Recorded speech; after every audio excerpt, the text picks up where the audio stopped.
지난 시간에 하나님께서 노아에게 방주를 만들라라고 지시를 했습니다. 구체적인 그러한 설계도까지 주시면서 만들라라고 지시하셨죠. 방주가 드디어 완성이 되자 하나님께서 노아에게 명령하십니다. 이제 방주로 들어가라 명령하셨습니다. 몇 명이 들어갔을까요? 노아와 아내와 세 아들과 며느리들, 성경으로 이 구절로만 딱 보면 8명이 이 방주로 들어가게 되었습니다. 사람만 들어갔나요? 네, 짐승이 들어갔죠. 짐승이 어떻게 들어갔죠? 무조건 다 암수 둘씩입니까? 네, 다르죠? 정결한 짐승은 암수 7씩, 새도 암수 7씩, 부정한 짐승만 암수 2씩. 왜 정결한 짐승은 암수 7, 새는 암수 7씩 들어갔는가 하면 이 노아의 방주가 끝이 나고 홍수가 끝이 나고 곧바로 노아가 하나님께 뭘 드리죠? 네, 제사를 드립니다. 정결한 짐승은 제사에 사용되기 때문에 많이 그렇게 실었다. 계속 제사용으로 사용되어지는 것이 정결한 짐승이다. 중요한 것은 뭐죠? 보세요. 지금 당장 목숨을 건져야 되는데 이 제사가 상당히 중요하게 취급된다는 것을 알 수 있습니다. 안 그래도 비좁은데 7씩이나 제사가 중요하다는 것을 기억을 해 두셔야 됩니다. 제가 오늘 성경을 읽다가 이런 생각을 했습니다. 하나님이 다시 만들 수 있을 텐데 왜 그 짐승들을 다 다시 창조주인데 왜 이 위급한 상황에 또 배를 그렇게 크게 만들고 왜 다 그렇게 태웠을까? 또 오늘 보니까 참 안타깝더라고요.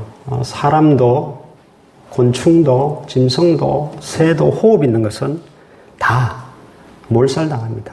왜 저렇게 비참하게 짐승들까지 다 죽어야 했을까? 여러분, 인간의 책임이 그만큼 막중하다는 이야기입니다. 그 로마서로 보면 그 바울이 이야기했잖아요.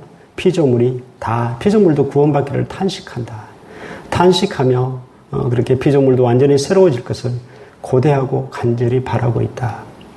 인간의 죄악으로 인해서 사실 짐승들까지 다 죽은 겁니다. 우리 때문에 사실 다 죽은 거야. 그 짐승들이 잘못이 없어요. 근데 우리 때문에 다 죽은 것이고, 그래도 노아 때문에 그래도 7씩, 2씩 살아남았다. 인간의 책임이 얼마나 막중한가 생각을 해 보았습니다. 드디어 들어가라고 하신 후에 하나님께서 며칠 후에 비를 내리시겠다고 했는가 하면 7일 후에. 얼마 동안 비가 내렸다고 되어 있죠? 40주야. 40일 밤낮으로 비가 내렸다. 성경의 표현을 보면 이렇게 되어 있죠. 몇 절인가 하면 40주야를 비를 내리셨는데 거기 보면 나오죠. 11절에 보면 나옵니다. 11절에 보면 그날에 큰 기품의 샘들이 터졌다. 비만 내리는 것이 아니라 땅 속에 있는 샘들이 다 솟아올라. 하여튼 물이란 물은 다 솟아올랐고, 그리고 하늘의 창문들이 열려서 다 쏟아졌다.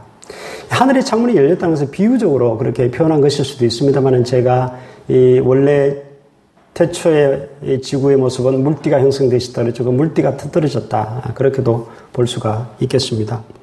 아무튼 40주야를 엄청난 비가 쏟아지고 땅에 있는 물도 다 솟아올라서 이제 땅이 잠기게 되는데요.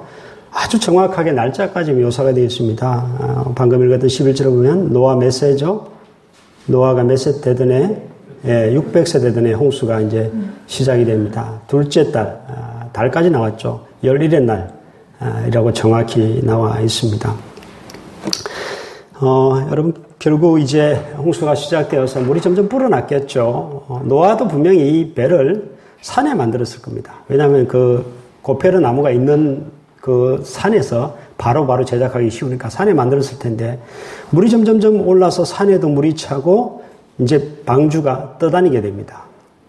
그리고 표현을 보면 방주가 떠다녀서 뿐만 아니라 산들도 천하의 모든 높은 산들도 잠겼다 그랬습니다. 산들이 잠기기 시작하면서 천하의 가장 높은 산들도 다 잠기게 되고 그 천하의 가장 높은 산이 잠기고부터 몇 규빗이 더 올랐다고 되는 거예요. 15규빗, 약 8m 가까이 더 물이 차오르는 그야말로 아무것도, 호흡 있는 것은 아무것도 살아남을 수 없는 그러한 전 지구가 완전히 물로 뒤덮여버리는 엄청난 대홍수가 일어났습니다. 이것을 그랜드 캐년에 가면 볼 수 있죠. 홍수가 빠져나갈 때 만들어진 협곡을 정말 얼마나 그 물살이 세웠는가 하는 것을 가보면 알 수가 있는데요. 그럼 목사님, 새는 어떻게 됐습니까? 새는 날아다니는데 살지 않았습니까? 아닙니다. 새도 다 죽었습니다. 물이 얼마 동안 땅에 가득 찼다고 되어 있습니까? 네, 150일. 150일 동안 전 지구를 물로 뒤집어버리면 새는요, 앉을 것도 없고, 먹을 것도 없고, 새가 가장 오래 버텼겠지만, 새도 오늘 본문에 보면 새까지 호흡이 있는 것은 다 죽였다고 그랬습니다. 물고기나 이런 건데 바다의 고기는 괜찮아요. 근데 땅에서 호흡하는 모든 것들은, 인간처럼 호흡하는 그 모든 것들은 다 죽여버렸습니다. 완전히 썰어버리셨다라고 말씀을 하고 있죠. 자, 그 중에 살아남은 자들이 있었습니다. 누구였습니까? 네, 노아와 그의 가족들, 그리고 함께 탔던 짐승들이었습니다. 자, 노아가 왜 구원을 받을 수 있었는가? 오늘 이것을 좀 살펴보려고 하는데요. 자, 보십시다. 오늘 7장 1절을 보십시오. 1절을 보시면 이런 말씀이 적혀 있죠. 여호와께서 노아에게 이르시되 너와 내 온 집은 방주로 들어가라. 이유가 뭐라고 되어 있습니까? 이 세대에서 네가 내 앞에 어려움을 내가 보았음이니라. 자, 여기서 말하는 어려움이 무엇일까? 하나님께서는 노아의 어려움을 보셨기 때문에 노아와 그의 가족을 구원시켜 주셨는데 여기서 말하는 어려움은 무엇일까? 이것이 오늘 말씀의 주제이고 여러분 핵심입니다. 여러분께 드리고 싶은 말씀인데요. 여러분, 노아의 방주와 아주 유사한 것이 하나 있습니다. 혹시 대답할 수 있습니까? 노아의 방주와 아주 비슷했던 것이 하나의 성경에 나옵니다. 네? 노아의 방주, 그 배와 아주 비슷했던 것. 크기는 완전히 차이가 나지만 비슷했던 것이 있습니다. 감도 안 오죠? 네, 성막 아닙니다. 네. 감도 안 오죠? 자, 노아의 방주를 테버라고 이야기합니다. 우리나라 말로 하면 상자입니다. 네, 배로 생각하지만 거의 상자처럼 생겼습니다. 상자 만들고 뚜껑 덮어놓은 게 다입니다. 자, 출애굽기에 보면 네, 모세의 엄마가 그 모세를 어디다 담았죠? 갈대 상자에 담았습니다. 그때 쓰는 단어도 똑같이 테버라는 단어를 씁니다. 그리고 상자에 담아서 똑같이 노아의 방주도 뭘 칠했죠? 물이 들어가지 말라고? 역청을 칠했습니다. 거기도 보면 똑같이 역청을 칠하고 뚜껑을 덮었습니다. 이 테버라는 단어가 똑같이 씁니다. 그런데 노아의 방주와 이 갈대 상자에 공통점이 있습니다.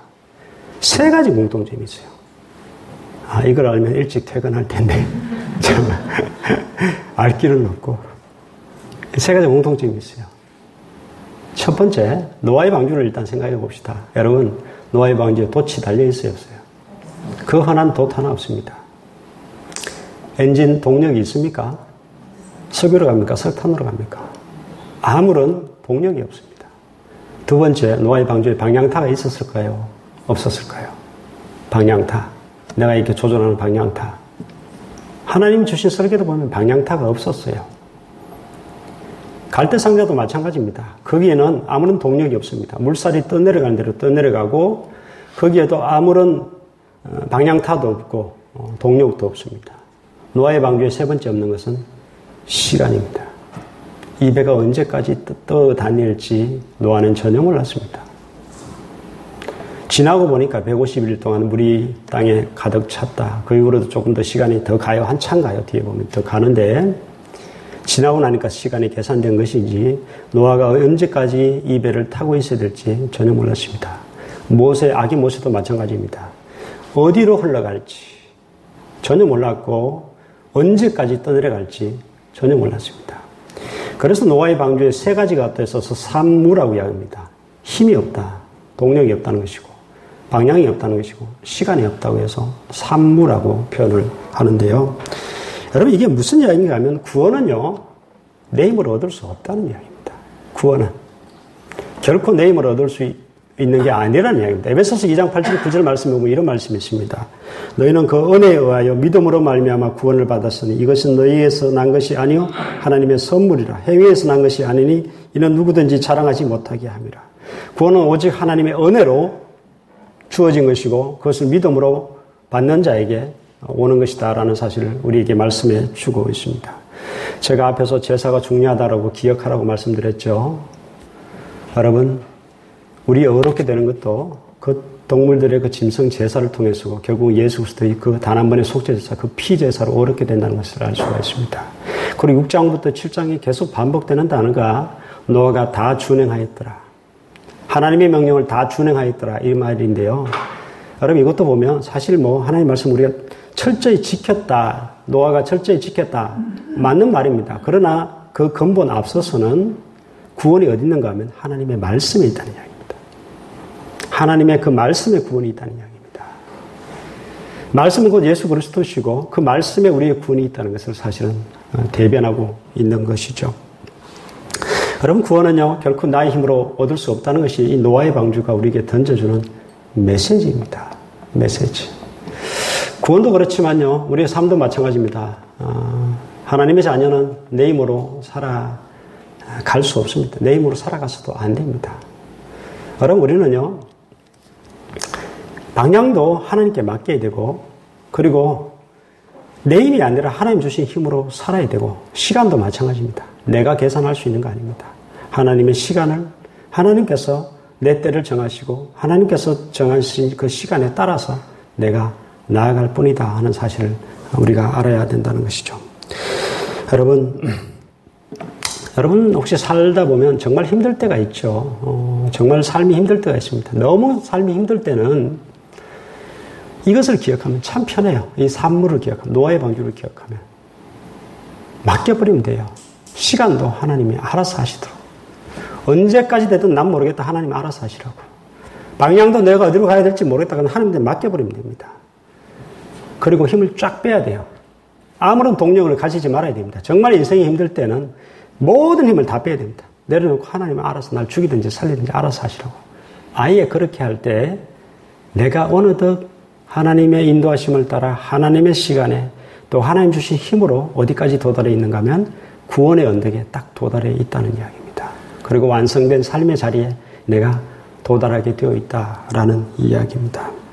여러분 그렇지 않습니까? 파도가 많이 칠 때 여러분 어떻게 하죠? 노를 열심히 힘껏 젓습니까? 아니요. 노 젓지 말아야 됩니다. 배가 너무나 힘든 풍랑을 만날 때는 시동을 다 꺼야 돼요.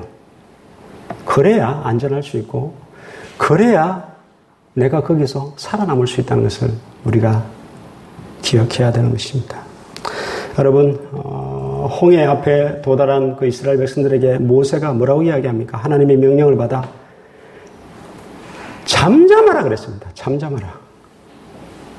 이건 조용히 하라는 이 말도 됩니다. 그만 시끄럽게 떠들고 불안해하지 말고 원망하지 말고 입 다물어라 이 말도 되지만은요 이 잠잠하라는 말 속에는 조용한 가운데서 하나님을 신뢰하라는 이야기입니다. 이게 바로 믿음입니다. 구원도요 바울이 얘기했던 것이 바로 그것입니다. 구원도 나의 힘을 신뢰하는 것이 아니라 나의 의를 의지하는 것이 아니고 내 능력을 신뢰하는 것이 아니라 하나님의 의를 붙드는 것, 예수 그리스도의 그 피를 붙드는 것, 그 피 공로를 붙드는 것, 즉 믿음으로 내가 그것을 붙드는 것이 곧 내게 일어나는 구원 사건이라는 이야기입니다. 여러분 중풍병자가 그 마가복음 2장에 보면 친구들에게 그 뇌 귀퉁이에 매여가지고 그 침상체로 와서 친구들 하는 대로 그냥 중풍병자는 아무것도 안 하고 다 맡깁니다. 지붕을 뜯고 따라 내리고 중풍병자 한 일은 딱 한 가지입니다. 친구들한테 완전히 맡겼고 예수 그리스도에게 완전히 맡긴 것뿐입니다. 그랬더니 그가 구원을 고침을 받았다는 사실을 알 수가 있습니다. 여러분, 여러분의 구원이든 여러분의 인생에 어떠한 짐들이든 하나님께 맡길 수 있기를 주 이름으로 축복합니다. 생각해 보세요. 기차 안에서 뛰다니는 인간이 어디 있습니까? 뛰어봤자 아무리 급하다고 뛰어봤자 그 자리입니다. 우리는 이미 구원 열차에 올라탔고 구원의 방주에 올라탔습니다. 그렇다면 하는 것은 뭡니까? 하나님의 자녀가 그렇게 올라타 하나님 자녀가 할 일은 맡기는 겁니다. 방향도 맡기고 시간도 맡기고 힘도 하나님 주신 힘으로 살아가는 것입니다. 이것이 구원받은 하나님의 자녀가 할 일입니다. 기차 안에서 뛰는 것만큼 어리석은 일은 없다라는 사실을 우리가 알아야 하겠습니다. 맡기는 게 훨씬 낫다는 이야기입니다. 영국의 템스 강변에 한 늙은 거지가 낡은 바이올린을 이제 키고 구걸을 하고 있었습니다. 근데 그 실력이 너무 형편없어서 아무도 그 연주 소리에 귀를 기울이지 않았습니다. 그걸 너무 안타까이 쳐다보고 있던 한 외국인이 다가가서 내가 지금 수중에 돈은 하나도 없지만은 나도 바이올린을 좀 다룰 줄 아는데 당신의 바이올린 나에게 잠시 빌려주면 내가 몇 곡 좀 연주에 들어도 괜찮겠냐고. 늙은 거지가 안 그래도 장사가 안 되던 판국에 좀 쉬어야지 싶어가지고 줬어요. 줬더니 그 사람이, 그 외국인이 바이올린을 키자마자 너무나 아름다운 선율이 흘러나오는 것입니다. 갑자기 사람들이 그쪽을 돌아보게 되고 귀를 기울이게 되고 그 연주하는 곳으로 사람들이 몰려들게 되었습니다. 순식간에 그 거지의 바구니에는 동전이 가득 차게 되었고요. 연주가 끝이 나자 우레와 같은 박수가 터져나왔습니다. 그때 한 사람이 소리칩니다. 아, 저 사람은 명연주자 파가니니다. 바이올린의 대가 파가니니가 영국을 여행하다가 그 거지의 낡은 바이올린을 받아들고 연주를 했던 것입니다. 여러분, 낡은 바이올린도 명연주자의 손에 잡히게 되면, 명연주자가 그것을 연주하게 되면 얼마나 아름다운 멜로디가 흘러나오는지 모른다는 이야기입니다. 우리의 인생도 마찬가지입니다. 우리 인생을 내가 연주를 하려고 하니까 삑 소리 나고 소리가 아주 부드럽지 못하지만 내 인생을 전능하신 하나님 손에 딱 맡겨드리면 하나님께서 정말 아름다운 소리를 만들어 가신다는 이야기입니다. 여러분 인생을, 여러분의 또 인생의 모든 짐들을 하나님께 맡길 수 있기를, 그래서 아름다운 그 선율을 하나님께서 내시도록 하는 여러분 되실 수 있기를 주의 이름으로 축복합니다. 기도하겠습니다.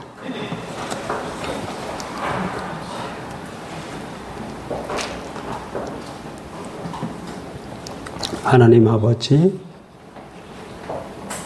우리가 모든 것을 맡기지 못하기 때문에 참 우리 인생이 힘들고 세상 사람들이 하나님을 믿지 않고 또한 맡기지 않기 때문에 구원받지 못하며 우리 인생에 힘들고 어려운 것들도 내가 맡기지 않기에 참 괴롭고 또한 힘이 들고 또한 인생이 더 이상한 방향으로 흘러가게 되는 것을 보게 됩니다. 구원받은 하나님의 자녀답게 노아의 방주가 오직 하나님께서 인도하시고 또 하나님께서 방향을 정하시고 또 하나님의 시간에 정확하게 그 아라라산에 도착하였던 것 같이 우리 인생도 하나님의 손에 맡길 수 있도록 도와주시고 또 우리 삶의 모든 문제들을 하나님께 맡기고 하나님께서 우리를 성리케 하시는 그러한 인생 될 수 있도록 참 아름다운 선율이 흘러나오는 복된 인생 될 수 있도록 하나님 축복하여 주시옵소서.